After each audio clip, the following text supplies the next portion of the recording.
Today I want to talk about muscle repair, and that's a question I get a lot. And what the muscle we're talking about is the pectoralis major. And what that is, it's the muscle that sits like this, right?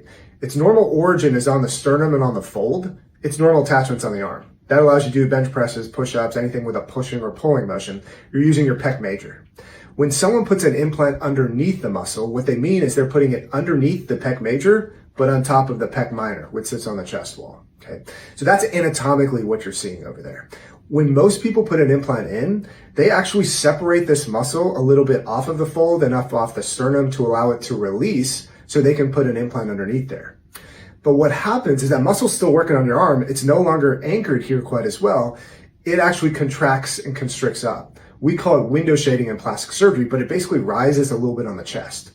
So when I make my incision down here on the fold, I'm usually directly on the implant. I just basically follow it underneath the muscle to get that implant and the capsule out that way. So I'm actually not damaging or interfering with the muscle at that point.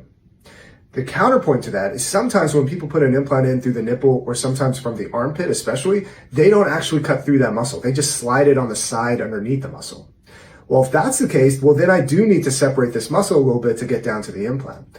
So the repair for those patients is basically sewing it right back to where it was anatomically. If I have to go through it a little bit to get to that implant, I just can put it back exactly where I want.